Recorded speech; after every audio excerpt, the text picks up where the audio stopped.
Supreme God emperor के पिछले episode में हमने देखा था जू याहू को ये चीज़ पता लगती है कि उसके फादर को उसके बारे में पता था, लेकिन फिर भी उन्होंने उसे नहीं बचाया। अब आगे एपिसोड की शुरुआत में हम उस बूढ़े आदमी को देखते जो कि आगे जाकर मुइन से पूछते क्या सब कुछ ठीक है, जिस पर मुइन कहता है चिंता मत करो, वू फेंग जल्दी ही थोड़ी रेस्ट करने के बाद ठीक हो जाएगा।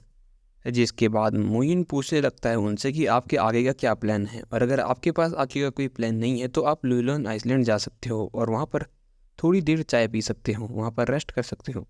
जिसके बाद वो भी वहाँ पर हामी भरता है। तभी हम पीछे से किन मैंगी को आते हुए देखते हैं, जिसको देखते हुए मुइन कहने लगता है कि उसका क्या हुआ, जिस पर वो कहती है कि वो वहाँ से भाग गया। लेकिन एक अच्छी बात यह कि जो रीइंफोर्समेंट तुमने मंगवाई थी वो अब आने वाली है।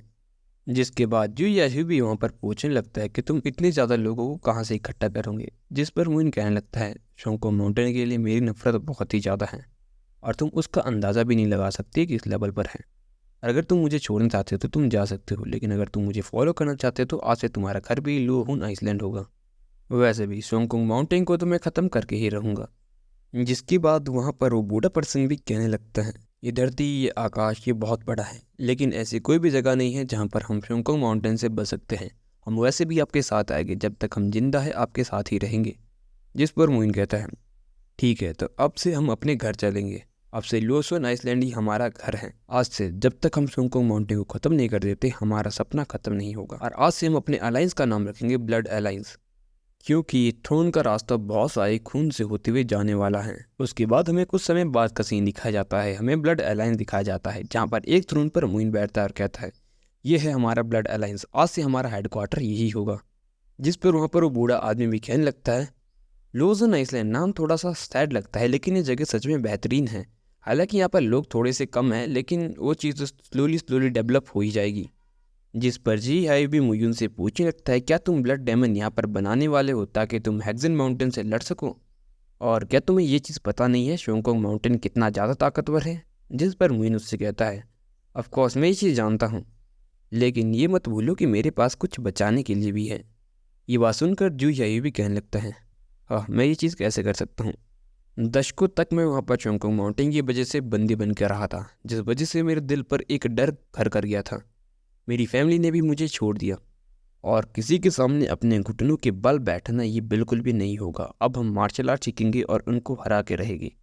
तभी पीछे से किन मैंगियो की आवाज़ आती है मुयुन एक बहुत अच्छी खबर है। जिस पर मुयुन कहता है कि क्या अच्छी खबर है।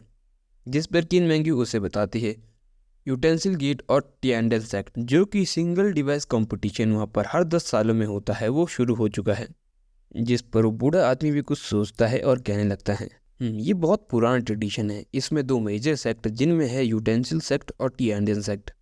एक डैंकी कंपटीशन को हर 10 सालों में करवाया जाता है और वो 3000 स्मॉल बर्ड से सारे के सारे जीनियस को बुलाते हैं और वो सब जोंक्यू के पास ही अराइव हो गए और वहाँ पर एल्केमी और की रिफाइनिंग की कंपटीशन होते हैं। ये हमारा अच्छा समय हो सकता है कुछ टैलेंटेड डिसाइपल को लेने का। जिस पर किन मैंग्यू भी स्माइल करते वहाँ पर कहने लगती है वैसे भी कहा जा रहा है कि वैंग जेंगजोंग भी इस साल के कंपटीशन में पार्ट लेने वाला है। जिस पर मुइन भी कुछ सोचता और कहता है वैंग जेंगजोंग, तो क्या ये चीज़ पॉसिबल नहीं है कि मैं इस बार सीनियर को देख पाऊंगा।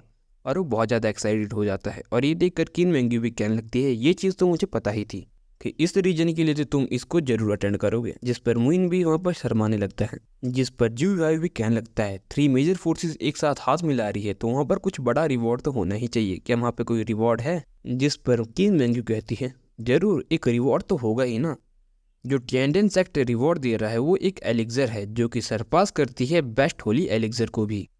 अप्लायंस गेट का रिवॉर्ड है एक डिवाइन वेपन जो कि सरपास करता है बेस्ट होली वेपन को भी। वैन जेंगजोंग भी इस साल बहुत ही ज्यादा क्रूर रहा था और जो सेंट्स है वो अब सेक्ट में जा सकते हैं वैनजेंग सेक्ट में, और उसके लिए तुम वहाँ पर पूरी तरह से फ्री फील कर 10 पीस उठा सकते हो किसी भी मटेरियल का ताकि तुम ग्रैंड फॉर्मेशन को बना सको। जिस पर मुइन भी वहाँ पर चिंता करते हुए कहने लगता है लेकिन एक दिक्कत की बात तो ये है अगर मैं इस कंपटीशन को जी जाता हूँ ना तो क्या वो मुझे फोर्स करेंगे उनके सेक्ट में रहने के लिए। जिस पर वो बूढ़ा पर्सन कहने लगता है मेन केस वो नहीं है, लेकिन वहाँ पर एक बहुत बड़ा जीनियस है, उसे सुपर जीनियस कहा जाता है 37 इन 1। और उस समय मैंने तो यहाँ तक सुना है कि उसने ही एकमात्र पहला पोजीशन को एल्केमी में अचीव किया। जिस पर वहाँ पर किन मैंग्यू कहने लगती है लेकिन मुझे मुइन पर पूरा भरोसा है। जिस पर मुइन भी वहाँ पर कुछ सोचता है और कहने लगता है ठीक है, लेकिन गेम कब है? जिस पर केन मैंगी मुइन से बताती है कि आज से ठीक 4 महीने के बाद ये गेम खेली जाएगी। जिस पर मुइन भी कुछ सोचता है और एक्साइटेड होते हुए कहने लगता है, अच्छा तो अब समय आ चुका है इस गेम में पार्टिसिपेट करने का, अब हम रेडी हो जाएंगे इसके लिए बड़ी फाइट के।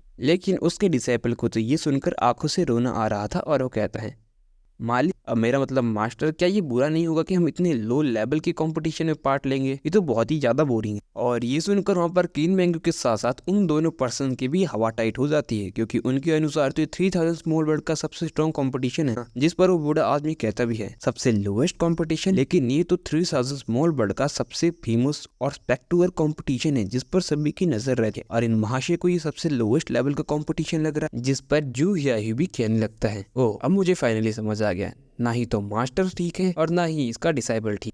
जिसके बाद मुइन भी कुछ सोचते हुए आगे जाता है और कहने लगा, बच्चे तुम क्या अपने टीचर पर सवाल उठा रहे हो? मुझे डिस्टर्ब मत करो, मेरी सेंस पर आवाज मत उठाओ और मुझे पार्टिसिपेट करने दो, और वहां आकर मुझे तुम्हें चीयर जरूर करना है। जिस पर मुइन का डिसाइपल कहने लगता है, मैं बिल्कुल भी शाउट नहीं करूंगा अगर मैं वहां पर बोर हुआ तो। जिस पर मुइन भी कहने लगता है, ठीक है तुम थोड़ा भी शाउट मत करना, लेकिन अब मैं तुम्हें क्योर नहीं करूंगा, बिल्कुल भी शाउट मत करना, ठीक? इसे यहाँ से बाहर निकालो। जिस पर वो भी हैरानी से, अच्छा ठीक है, मुझे सिर्फ चिल्लाना ही है ना, ठीक है मैं करूंगा, इतना तो कर ही सकता हूँ अपने मास्टर। जिसको सुनने के बाद वहाँ पर केन मैंगी और वो दोनों पर्सन भी हंसने लगते हैं। जिसके बाद मुइन अपने डिसाइपल को वहाँ पर शाउट करने के लिए कहता है और वो भी वहाँ पर चिल्लाने लगता है, माइटी माइटी, हमारे मास्टर मुझे नहीं जीतेंगे, माइटी। जिसके बाद मुइन उसके पीठ पर हाथ लगाते हुए कहने लगता है, हाँ ये हुई ना अच्छी बात, लेकिन तुम्हें थोड़ा और ज्यादा इमोशनल होना है। और ये एपिसोड यहीं पर खत्म हो जाता है।